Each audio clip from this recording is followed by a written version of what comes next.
नमस्कार। आज 4 नवंबर 2025 की कुछ अहम सुर्खियों पर एक गहरी नजर डालते हैं। हमारे पास राष्ट्रीय, अंतर्राष्ट्रीय, अर्थव्यवस्था, विज्ञान, तकनीक और हाँ, खेल जगत से भी जुड़ी कई महत्वपूर्ण जानकारियां हैं। ये सब अलग-अलग स्रोतों से ली गई हैं। हमारा मकसद है इन स्रोतों से आप जानते हैं सबसे जरूरी बातें निकालना, कुछ ऐसे पहलू सामने लाना जिन पर शायद पहली नजर में ध्यान ना जाए, और आज दुनिया में जो कुछ घट रहा है उसकी एक ज्यादा साफ, एक ज्यादा गहरी तस्वीर पेश करना। तो चलिए इन खबरों के ताने बाने को थोड़ा खोलते हैं। अ, शुरुआत करते हैं भारत की अंतरिक्ष में एक बड़ी छलांग से जुड़ी खबर से। इसरो ने एक और कमाल कर दिखाया। भारत ने अपना अब तक का सबसे भारी कम्युनिकेशन सैटेलाइट GSATR, जिसे CMS-03 भी कहा जा रहा है, सफलतापूर्वक लॉन्च किया है। ये एक बड़ी उपलब्धि मानी जा रही है। यकीनन ये एक बहुत बड़ी उपलब्धि है। वजन के लिहाज से देखें तो ये भारत का सबसे भारी संचार उपग्रह है, हाँ, लेकिन इसका महत्व सिर्फ वजन में नहीं है। ये भारत की जो अंतरिक्ष क्षमता है, खासकर डिफेंस कम्युनिकेशन और निगरानी मतलब सर्वेलेंस के क्षेत्र में एक अहम मजबूती देगा। अच्छा। सोचिए, इस तरह के जो एडवांस सैटेलाइट्स हैं वो नौसेना और वायुसेना के लिए कितने जरूरी होते हैं। ये उन्हें सुरक्षित और भरोसेमंद कम्युनिकेशन लिंक्स देते हैं। इससे समुद्री और हवाई सीमाओं की निगरानी और बेहतर हो सकेगी। हम्म। और हाँ, ये हमारी तकनीकी आत्मनिर्भरता की दिशा में भी एक बहुत महत्वपूर्ण कदम है। तो क्या ये कहना सही होगा कि ये लॉन्च भारत को अपनी जो स्ट्रेटेजिक कम्युनिकेशन जरूरतें हैं उन पर पहले से कहीं ज्यादा इंडिपेंडेंट कंट्रोल देता है? बिल्कुल, ये नियंत्रण और आत्मनिर्भरता ही इसका सबसे बड़ा मतलब स्ट्रेटेजिक पहलू है। अपनी कम्युनिकेशन व्यवस्था, खासकर जो सेंसिटिव डिफेंस कम्युनिकेशन है, उसके लिए दूसरे देशों या एजेंसियों पर निर्भरता कम होना, ये किसी भी राष्ट्र के लिए एक बड़ी बढ़त होती है। बात तो सही है। ये तो हुई आसमान की बात। लेकिन जमीन पर, खासकर राजधानी दिल्ली में हालात काफी चिंताजनक बने हुए हैं। हवा की गुणवत्ता मतलब एयर क्वालिटी बहुत ही खराब स्तर पर पहुंच गई है। एयर क्वालिटी इंडेक्स AQI जिसे कहते हैं, 421 दर्ज किया गया है। ये एक गंभीर या सिवियर कैटेगरी में आता है। हेल्थ अलर्ट्स भी जारी किए गए हैं। 421 का AQI, हाँ, ये वाकई बहुत गंभीर स्थिति है, बहुत ज्यादा है ये। इसका सीधा असर लोगों के स्वास्थ्य पर पड़ता है, खासकर बच्चों, बुजुर्गों और जिन्हें सांस की बीमारियां हैं, उनके लिए तो ये बेहद खतरनाक हो सकता है। लेकिन इस चिंताजनक स्थिति के बीच एक और पहलू सामने आया है, जो व्यवस्था पर सवाल खड़े करता है। अच्छा, क्या? जानकारी मिली है कि दिवाली के आसपास, मतलब जब पोल्यूशन पीक पर था, दिल्ली के कुल 37 एयर क्वालिटी मॉनिटरिंग स्टेशंस है ना, हाँ। उनमें से केवल 9 ही पूरी तरह से काम कर रहे थे। क्या? सिर्फ 9 स्टेशन 37 में से? हाँ, ये तो बहुत चौंकाने वाली बात है। इसका मतलब तो ये हुआ कि जो AQI का आंकड़ा हमारे पास आ रहा है, वो शायद पूरी दिल्ली की सही तस्वीर पेश ही ना कर रहा हो। सही कहा, बिल्कुल। ये डेटा की सटीकता और पर्याप्तता मतलब सफिशिएंसी पर एक गंभीर सवाल खड़ा करता है। अगर हमारे पास सही और व्यापक मतलब कॉम्प्रिहेंसिव आंकड़े ही नहीं होंगे, तो हम समस्या की गंभीरता का सही अंदाजा कैसे लगाएंगे? और बिना सही आकलन के प्रभावी समाधान कैसे ढूंढे जा सकते हैं? ये स्थिति सिर्फ प्रदूषण की समस्या नहीं, बल्कि हमारी जो मॉनिटरिंग व्यवस्था है, उसके विश्वसनीयता और जमीनी हकीकत को भी उजागर करती है। ये दिखाता है कि नीतिगत इरादों और उनके जमीनी क्रियान्वयन मतलब इम्प्लीमेंटेशन के बीच कितना बड़ा फासला हो सकता है। ये पहलू वाकई सोचने पे मजबूर करता है। खैर, तकनीक और पर्यावरण की इन चिंताओं के बीच देश के दूसरे हिस्सों से सांस्कृतिक और ऐतिहासिक जुड़ाव की खबरें भी हैं। पंजाब से खबर है, वहां की सरकार गुरु तेग बहादुर जी के 350वें शहीदी दिवस के उपलक्ष्य में राज्य स्तर पर कई शैक्षिक और सांस्कृतिक कार्यक्रम आयोजित कर रही है। हाँ, इसका उद्देश्य काफी स्पष्ट और महत्वपूर्ण है। गुरु तेग बहादुर जी का बलिदान, उनकी शिक्षाएं, उनके संदेश, इन सबको स्कूलों और दूसरे संस्थानों के जरिए युवा पीढ़ी तक पहुंचाना। ये सिर्फ एक आयोजन नहीं है, बल्कि अपनी सांस्कृतिक विरासत को सहेजने और इतिहास को याद रखने का एक गंभीर प्रयास है। आज की जो तेज रफ्तार और बदलती दुनिया है ना, उसमें ऐसे प्रयास समाज को उसकी जड़ों से जोड़े रखने में मदद करते हैं। ये बात तो है। यह सचमुच महत्वपूर्ण है कि हम अपनी जड़ों और इतिहास को ना भूलें। और ऐसा ही एक प्रयास जो संस्कृति और पर्यावरण दोनों से जुड़ा है, उत्तर प्रदेश में भी देखने को मिल रहा है। वहां गंगा उत्सव 2025 शुरू हुआ है और बताया जा रहा है कि ये राज्य के सभी 75 जिलों में मनाया जा रहा है। हाँ, गंगा उत्सव का मुख्य लक्ष्य है राष्ट्रीय नदी गंगा का संरक्षण, उसकी साफ सफाई के प्रति जागरूकता बढ़ाना और नदी से जुड़ी जो समृद्ध संस्कृति है उसको बढ़ावा देना। अगर हम इसे थोड़ा बड़े परिप्रेक्ष्य में देखें तो ये भारत में पर्यावरण संरक्षण और सांस्कृतिक धरोहर को बचाने की जो व्यापक पहलें चल रही हैं उन्हीं का एक हिस्सा है। ये दिखाता है कि विकास की दौड़ में पर्यावरण और संस्कृति के संरक्षण को भी प्राथमिकता देने की कोशिश हो रही है, कम से कम कागजों और योजनाओं में तो जरूर। आपने अभी जमीनी क्रियान्वयन की बात की थी दिल्ली के संदर्भ में, तो क्या इस तरह के उत्सव जैसे गंगा उत्सव ये गंगा की सफाई या संरक्षण में वाकई कोई ठोस जमीनी बदलाव ला पाते हैं, या ये मुख्यतः जागरूकता फैलाने तक ही सीमित रहते हैं? ये एक बहुत वाजिब सवाल है। देखिए, इस तरह के उत्सव जागरूकता बढ़ाने में, लोगों को भावनात्मक रूप से जोड़ने में और एक माहौल बनाने में निश्चित रूप से सफल होते हैं। लेकिन नदी की सफाई और संरक्षण एक बहुत ही जटिल कॉम्प्लेक्स और मल्टी डायमेंशनल काम है। इसके लिए लगातार ठोस जमीनी कार्रवाई चाहिए, बेहतर वेस्ट मैनेजमेंट, इंडस्ट्रियल पोल्यूशन पर कंट्रोल और हाँ, नागरिक भागीदारी, इन सब की जरूरत होती है। सही बात है। तो उत्सव एक महत्वपूर्ण भूमिका निभाते हैं, पर वे अपने आप में समाधान नहीं है, बल्कि समाधान की दिशा में एक कदम कहे जा सकते हैं। समझा। और विकास की बात करें तो केंद्र सरकार ने देश में रिसर्च और इनोवेशन को बढ़ावा देने के लिए एक महत्वाकांक्षी कदम उठाया है, emerging science and technology innovation conclave 2025, जिसे ESTIC 2025 कह रहे हैं। इसका आयोजन हुआ और साथ ही 1 लाख करोड़ रुपए के विशाल R&D research development and innovation fund को भी लॉन्च किया गया है। हाँ, ये तकनीक और इनोवेशन को बढ़ावा देने की दिशा में एक बहुत बड़ा और महत्वपूर्ण कदम है। ये सरकार की उस रणनीति को बिल्कुल साफ दिखाता है जिसका जिक्र हम आगे विज्ञान और तकनीक खंड में भी करेंगे। ईज ऑफ डूइंग रिसर्च पर जोर देना। अच्छा। इसका मतलब है अनुसंधान के रास्ते में आने वाली जो नौकरशाही बाधाएं हैं, रेड टेपिज्म जिसे कहते हैं, उसको कम करना, नियमों को सरल बनाना और साथ ही भारत को तकनीकी संप्रभुता हासिल करने में मदद करना। तकनीकी संप्रभुता यानी टेक सॉवरेनिटी, ये शब्द सुनने में तो भारी लगता है।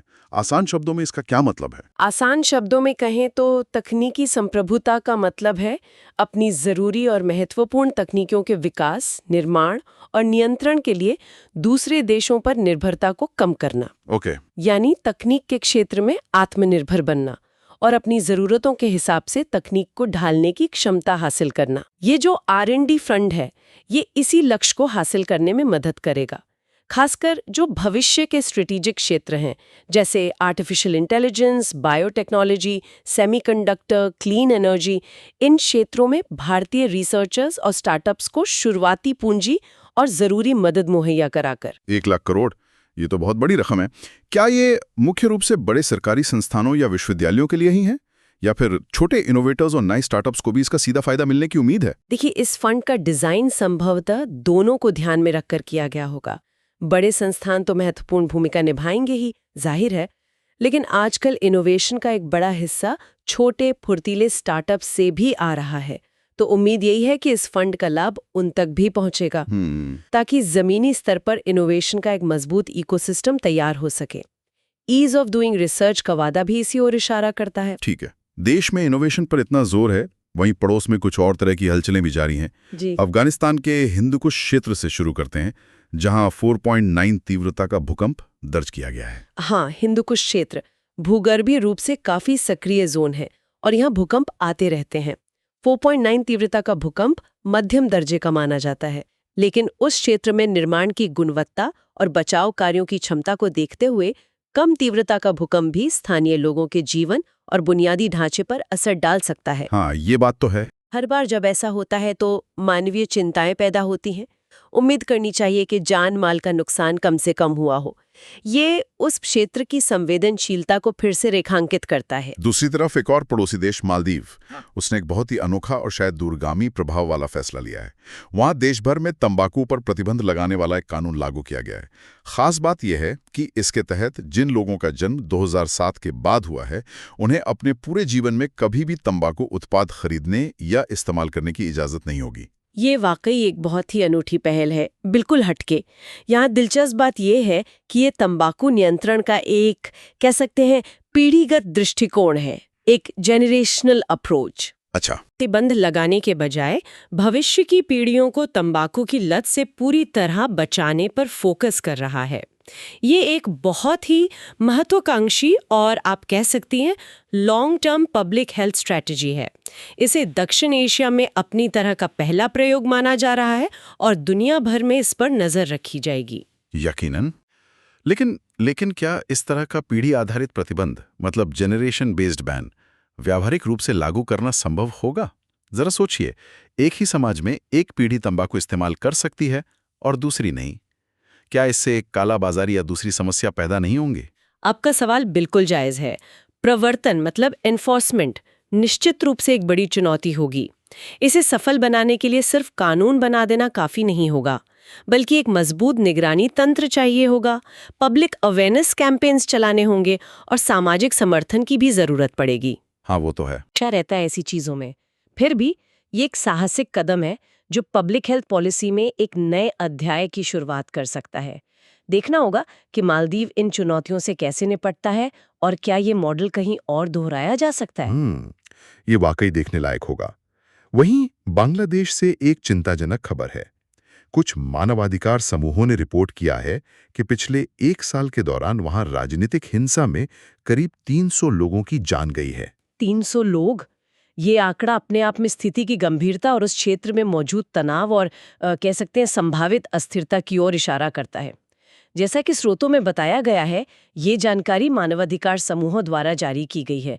हम यहाँ केवल इस जानकारी को प्रस्तुत कर रहे हैं, बिना किसी राजनीतिक पक्ष या अपने विश्लेषण के। हाँ, ये जरूरी है। ये एक संवेदनशील मामला है और इस पर सावधानी से नजर बनाए रखने की जरूरत है, क्योंकि इसका असर क्षेत्रीय स्थिरता पर भी पड़ सकता है। निश्चित रूप से।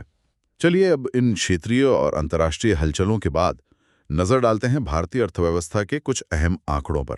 अक्टूबर 2025 में भारत का वस्तु एवं सेवा कर यानी जीएसटी कलेक्शन 1.96 लाख करोड़ रहा है। 1.96 लाख करोड़, ये आंकड़ा पिछले साल इसी महीने की तुलना में लगभग 4.6% ज्यादा है। ऊपरी तौर पर देखें तो ये फेस्टिव सीजन में मांग में मजबूती का संकेत देता है, जो अर्थव्यवस्था के लिए एक सकारात्मक खबर लगती है। हाँ, 4.6% की वृद्धि तो अच्छी दिख रही है, सुनने में तो अच्छा लगता है। लेकिन यहाँ एक और महत्वपूर्ण पहलू है जिसे नजरअंदाज नहीं करना चाहिए और जो शायद हेडलाइन में उतना प्रमुखता से ना दिखे। इसी अक्टूबर महीने में जीएसटी रिफंड में बहुत भारी उछाल आया है, करीब 39.6% की बढ़ोतरी। 39.6% रिफंड में किया गया पैसा। जब रिफंड इतना ज्यादा बढ़ जाता है तो सरकार के हाथ में असल में आने वाली रकम, जिसे हम नेट कलेक्शन कहते हैं, उसकी वृद्धि दर उतनी प्रभावशाली नहीं रह जाती जितनी कि ये 4.6% की हेडलाइन वृद्धि से लगती है। ओह, तो इसका मतलब ये हुआ कि भले ही बिक्री बड़ी हो, लेकिन सरकारी खजाने में टैक्स से होने वाली असल बढ़ोतरी उतनी ज्यादा नहीं है। हाँ, ये रिफंड में इतनी बढ़ोतरी क्यों हुई? क्या इसका कोई संकेत है? ये एक महत्वपूर्ण सवाल है। इसके कई कारण हो सकते हैं। हो सकता है कि पिछले कुछ समय से जो पेंडिंग रिफंड थे वो अब तेजी से जारी किए जा रहे हों, या फिर निर्यात में वृद्धि हुई हो जिस पर जीएसटी रिफंड मिलता है, या कुछ नीतिगत बदलाव भी हो सकते हैं। कारण चाहे जो भी हो, ये आंकड़ा हमें याद दिलाता है कि सिर्फ हेडलाइन नंबर देखकर अर्थव्यवस्था की पूरी तस्वीर नहीं मिलती। हमें खपत के संकेतों के साथ साथ सरकार के राजस्व और व्यवसायों के कैश फ्लो जैसे पहलुओं पर भी गौर करना होगा। ये अर्थव्यवस्था की अंदरूनी सेहत को समझने के लिए जरूरी है। ये बारीकी समझना जरूरी था, शुक्रिया।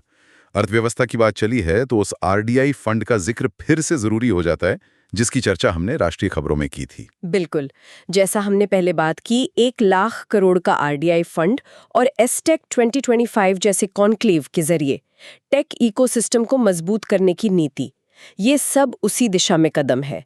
ये इनोवेशन आधारित विकास पर सरकार के बढ़ते फोकस को साफ तौर पे दर्शाते हैं।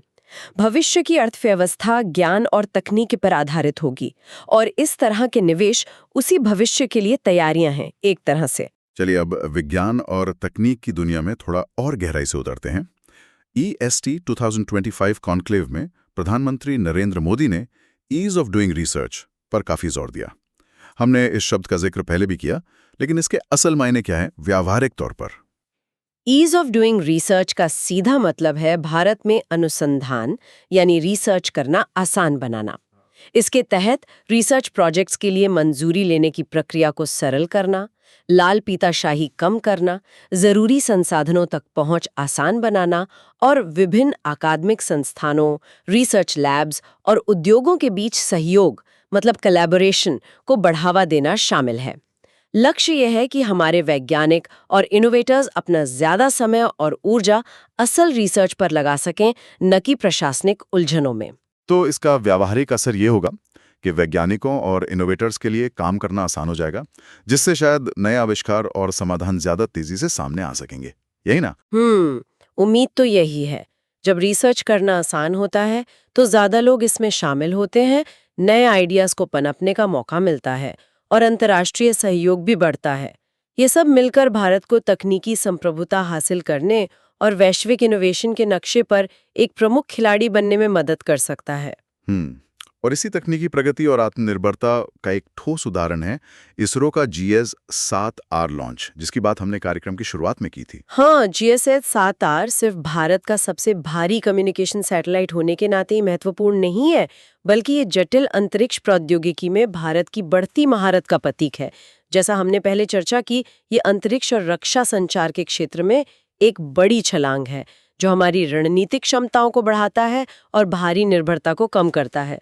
ये मेक इन इंडिया और तकनीकी आत्मनिर्भरता का एक शानदार उदाहरण है। सच में विज्ञान और तकनीक में इन सफलताओं के साथ साथ इस हफ्ते खेल के मैदान से भी एक ऐसी खबर आई है जिसने पूरे देश को गर्व से भर दिया है। भारतीय महिला क्रिकेट टीम ने इतिहास रच दिया है। जी हाँ, टीम ने दक्षिण अफ्रीका को फाइनल मुकाबले में 52 रनों से हराकर अपना पहला ICC महिला क्रिकेट विश्व कप 2025 का खिताब जीत लिया है। ये भारतीय क्रिकेट के लिए और खासकर महिला क्रिकेट के लिए एक अविस्मरणीय पल है। ये वास्तव में एक युगांतरकारी जीत है, हिस्टोरिक विन। सालों की कड़ी मेहनत, समर्पण और कई बाधाओं को पार करने के बाद मिली ये सफलता भारतीय महिला क्रिकेट को एक नए मुकाम पर ले जाएगी। और यहाँ एक और दिलचस्प और महत्वपूर्ण बात है, इस जीत के साथ साथ टूर्नामेंट के प्राइज मनी में भी काफी इजाफा हुआ है। हाँ, ये भी सुना। ये न केवल इन बेहतरीन खिलाड़ियों की उपलब्धि को आर्थिक रूप से मान्यता देता है, बल्कि महिला क्रिकेट के लिए एक नया बेहतर मानक भी स्थापित करता है। सही कहा, ये जीत सिर्फ एक ट्रॉफी नहीं है, ये देश में लाखों युवा लड़कियों के लिए एक प्रेरणा है जो खेल में अपना भविष्य देखती हैं। ये दिखाती है कि अगर मौका और समर्थन मिले तो भारतीय महिलाएं किसी भी क्षेत्र में शिखर पर पहुंच सकती हैं। बिल्कुल, इस जीत का असर सिर्फ क्रिकेट तक सीमित नहीं रहेगा। ये समाज में महिलाओं की भागीदारी, उनकी पहचान और उनके सपनों को लेकर एक बहुत ही सकारात्मक संदेश देता है। ये जीत आने वाले कई सालों तक याद रखी जाएगी और प्रेरणा देती रहेगी।